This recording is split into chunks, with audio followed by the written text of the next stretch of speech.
नमस्कार। आज हम कुछ ऐसी चीजों पर बात करने वाले हैं जो सुनने में तो एकदम अलग-अलग लगेंगी, पर अगर गौर से देखें तो ये सब मिलकर हमारी इस बदलती दुनिया की एक बहुत बड़ी कहानी कहती हैं। सुनने में किसी पहेली जैसा लग रहा है ना? एक कानूनी फैसला, एक नदी और समंदर की लहरें, इनका आपस में क्या लेना देना? असल में ये सब चीजें ये बड़े ग्लोबल ट्रेंड्स की तरफ इशारा कर रही हैं। तो चलिए एक एक करके इन इशारों को समझने की कोशिश करते हैं।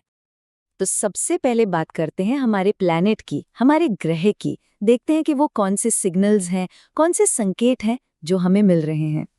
जब भी ग्लोबल एमिशन की बात होती है तो जाहिर है कुछ बड़े देशों का नाम दिमाग में आता है। लेकिन अगर हम 2025 के शुरुआत के आंकड़ों को देखें तो सबसे ज्यादा एमिशन बढ़ाने में किसका हाथ था? इसका जवाब है चीन। पर कहानी इतनी सीधी नहीं है। असल में असली सवाल ये है कि ये बढ़त हुई क्यों, खासकर तब जब उम्मीद कुछ और ही की जा रही थी। और यहीं पर बात और भी दिलचस्प हो जाती है। ये जो एमिशन बढ़ा है ना, ये पावर सेक्टर से यानी बिजली बनाने से नहीं आया। तो फिर वजह क्या थी? यहीं से ये मामला थोड़ा और पेचीदा हो जाता है। वजह थी एविएशन और शिपिंग। मतलब दुनिया भर में हवाई जहाज़ों और समुद्री जहाज़ों की आवाजाही बढ़ गई और यह हमें बताता है कि एमिशन के सोर्स कितने अलग-अलग और एक दूसरे से जुड़े हुए हैं। मामला सिर्फ फैक्ट्री और पावर प्लांट का नहीं रह गया है। हमारे महासागर भी अपनी कहानी कह रहे हैं। एक तरफ स्पेन के तट पर अचानक ब्लू ड्रैगन जैसे अजीबोगरीब जीव दिख रहे हैं, तो दूसरी तरफ हिंद महासागर में कोरल रीफ्स यानी मूंगे हमें 90 साल पुराने समुद्री लेवल का इतिहास बता रहे हैं। ये दोनों बिल्कुल अलग बातें हैं, लेकिन इशारा एक ही तरफ है। हमारा प्लैनेट तेजी से बदल रहा है। और इन बदलावों के बीच एक बहुत ही ज़रूरी सिस्टम है जिसका नाम है AMOC। आप इसे हमारे प्लैनेट का एक तरह का कन्वेयर बेल्ट मान लीजिए। ये समंदर के अंदर करंट्स का एक बहुत बड़ा सिस्टम है जो उत्तरी गोलार्ध के मौसम को कंट्रोल करता है, उसे बैलेंस में रखता है। अब चिंता की बात यह है कि एक ताज़ा स्टडी ये चेतावनी दे रही है कि ये ज़रूरी कन्वेयर बेल्ट ढह सकता है, मतलब कोलैप्स हो सकता है। और ये सिर्फ कोई साइंटिफिक वार्निंग नहीं है। अगर सच में ऐसा हुआ तो पूरी दुनिया के मौसम पर इसका बहुत ही भयानक असर पड़ सकता है। तो ये तो हुई पर्यावरण की बात। अब पर्यावरण से आगे बढ़ते हैं और देखते हैं कि दुनिया के देश क्या कदम उठा रहे हैं, उनकी पॉलिसीज में क्या बदलाव आ रहे हैं। चलिए अब जरा जियोपॉलिटिक्स की तरफ चलते हैं।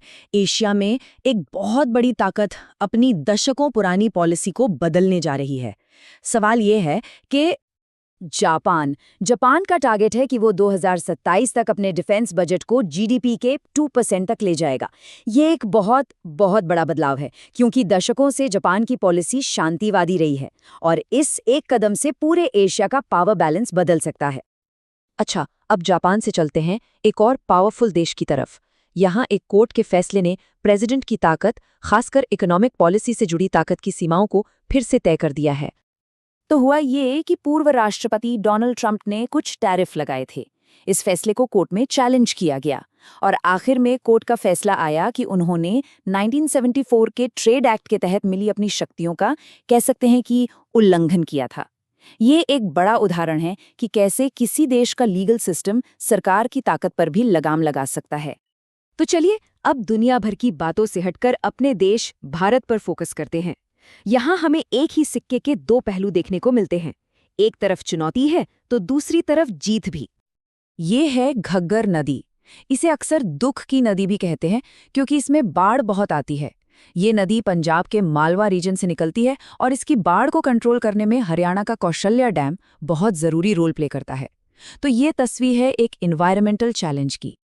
लेकिन जैसा मैंने कहा, एक जीत की कहानी भी है और ये कहानी जुड़ी है रेमन मैगेसे अवार्ड से। अच्छा, पहले ये जान लीजिए कि इस अवार्ड को एशिया का नोबेल प्राइज़ भी कहा जाता है। मतलब ये बहुत ही बड़ा और प्रतिष्ठित सम्मान है।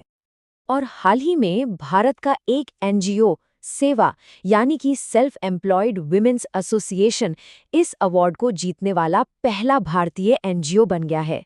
ये एक ऐतिहासिक जीत है, खासकर उन लाखों महिलाओं के लिए जो जमीनी स्तर पर काम करती हैं। तो एक बार फिर से देखते हैं। हमने बात की समंदर की धाराओं की, एमिशन के आंकड़ों की, देशों की बदलती पॉलिसीज की और भारत की एक नदी की। ये सब सुनने में एकदम अलग-अलग बातें लगती हैं ना? लेकिन असल में ये सब एक ही बड़ी तस्वीर के छोटे-छोटे हिस्से हैं। ये सब इस बात के संकेत हैं कि हमारी दुनिया कितनी तेजी से बदल रही है और ये भी कि कैसे पर्यावरण, पॉलिटिक्स और समाज सब एक दूसरे से कितने गहरे जुड़े हुए हैं।